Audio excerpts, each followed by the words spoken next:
The first thing I remember is the smell. Not the clean, recycled air of a Federation cruiser, but the thick, cloying tang of alien blood. It clung to the walls of the holding bay, a coppery mist that stung the back of my throat. I had been summoned here as an observer, nothing more. My people, the Threks, were not known for violence. We were archivists, historians. We recorded wars, but we did not fight them. And yet even I knew this was a mistake. The Kargathi raiders had taken someone they should never have touched. The prisoner sat in the center of the containment cell, wrists bound in maglock cuffs, ankles chained to the floor. A human, male, broad-shouldered, with short dark hair matted to his forehead. His clothes were torn, smeared with dried blood, though none of it seemed to be his own. His eyes. I had studied humans before. I had seen their soldiers, their engineers, their diplomats, but I had never seen eyes like his. They were not the eyes of prey. They were the eyes of something that had learned long ago that it was the predator. The Kargathi captain paced in front of the cell, his talons clicking against the deck. "You will heal my warrior," he hissed in his guttural tongue. "You are a medic. That is your function." The human said nothing. He just looked at the captain, head tilted slightly, as though studying an insect. The captain's crest flared in irritation. "Do as I command, or I will—" The human spoke then, his voice low, steady. "You think I'm here to save your lives." He leaned forward, the chains rattling softly. "You have no idea what you've done." The Kargathi laughed, a harsh, chittering sound. "You are alone. Your ship is gone. Your people will not find you." The human smiled. It was not a pleasant smile. "They don't need to find me. You took one of ours. That's all they need to know." I felt a chill crawl along my spines. The Kargathi did not. They did not understand. No one kidnaps a human. Not anymore. The Federation had learned this the hard way, decades ago, when a slaver cartel had taken a human mining crew from the edge of settled space. The cartel was gone now, not defeated, not scattered. Gone. Their stations reduced to drifting debris, their fleets vaporized, their homeworlds rendered to glass. The humans had called it a rescue operation. The rest of the galaxy called it a warning. And yet the Kargathi had not listened. The first sign came less than a day later. I was in the observation gallery when the proximity alarms began to wail. The raider fleet had been cruising through the dark between systems, far from any patrol routes. No ship should have been able to find us. But something had. The tactical display bloomed with red icons. Not ships, not in the way we understood them. They moved too fast, too precisely, cutting through the void like blades through silk. The Kargathi scrambled their interceptors. None returned. The captain barked orders, his voice sharp with sudden fear. "Identify them!" The sensor officer's frills flattened against his skull. "No transponder codes, no registry. They're hulls. They're absorbing our scans." The human in the cell lifted his head, listening to the distant thrum of the alarms. "They're here," he murmured. The captain slammed a claw against the control panel. "Who is here?" The human's smile widened. "My people." The first strike came without warning. A flash of light on the view screen, and the lead Kargathi cruiser simply ceased to exist. No explosion, no debris. Just a sudden absence, as though it had been erased from reality. The raiders returned fire, their plasma batteries spitting emerald fire into the void. The human ships, if they were ships, slid between the bolts like water flowing around stones. Their counterattack was silent, surgical. One by one, the Kargathi vessels winked out. The captain's voice cracked. "Get us into warp, now!" The helmsman's claws danced over the controls. "They're jamming our drives." In the cell, the human stood, the mag locks on his wrists and ankles released with a sharp click. No one had touched them. I stepped back instinctively. "How?" He didn't answer me. He didn't even look at me. He walked to the cell door, which slid open of its own accord. The guards raised their weapons. The weapons powered down. The guards collapsed, unconscious. The human stepped over them, moving with the calm precision of a surgeon in an operating theater. "You wanted a medic," he said to the captain. "Let's see what I can do." The captain roared and lunged, claws outstretched. The human sidestepped, caught the captain's arm, and with a single smooth motion, broke it. The sound was like snapping bone under ice. The captain fell to the deck, hissing in pain. The human crouched beside him. "You're bleeding internally. Several organs ruptured. I could save you." He leaned closer, his voice dropping to a whisper. "But I won't." He stood, and the deck shuddered beneath our feet.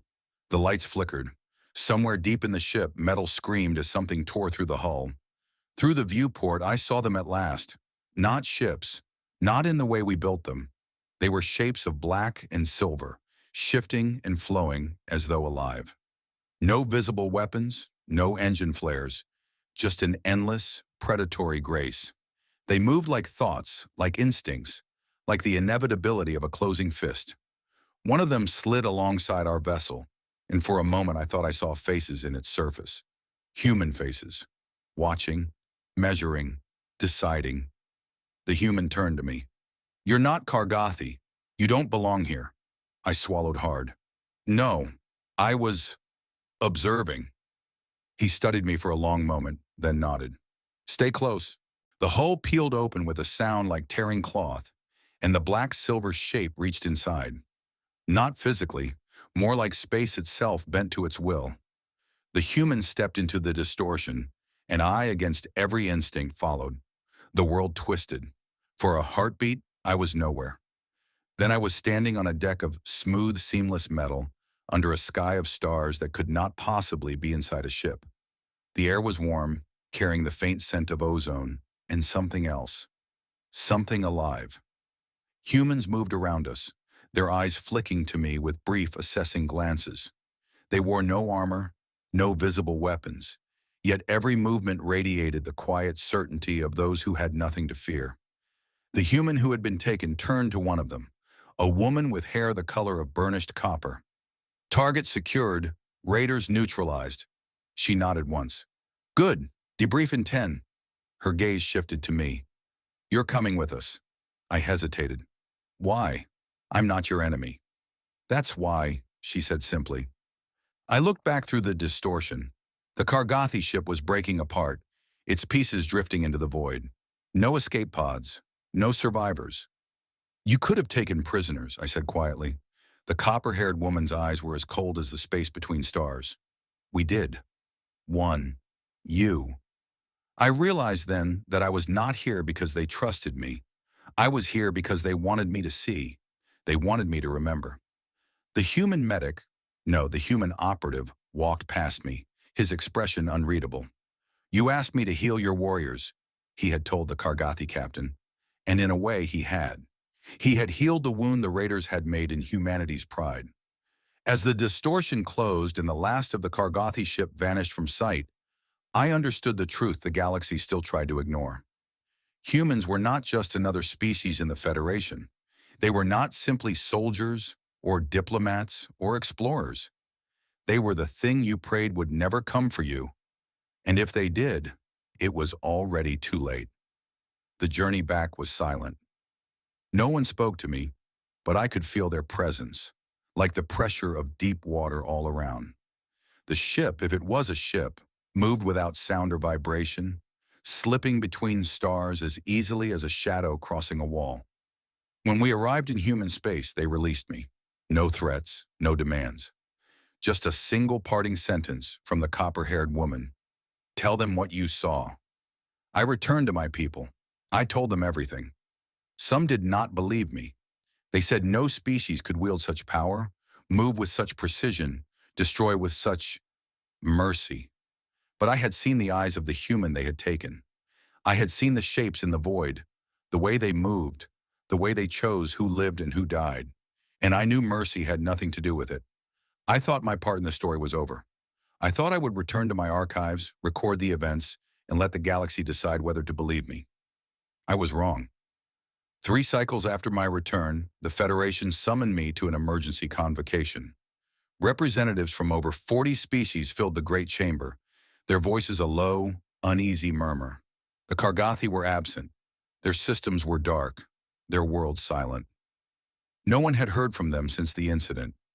At the center of the chamber, a holographic projection rotated slowly, a black-silver shape, smooth and seamless, its surface shifting like liquid metal. The image was grainy, distorted. Even our most advanced recorders could not capture it clearly. This, the presiding arbiter said, was sighted on the edge of the Valoran expanse. The vessel did not respond to hails. It did not alter course. It passed through 3 systems in under an hour. A ripple of unease moved through the assembly. Ships did not move that fast. Not through real space. Not without tearing themselves apart. The arbiter's gaze swept the chamber. We have reason to believe these are human craft. The murmurs grew louder. Some scoffed. Others looked afraid. I stood. They are. Every eye turned to me. I told them what I had seen. The raid. The rescue. The way the human ships moved.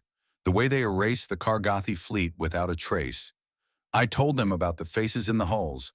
The way they had chosen to take me. The way they had let me go.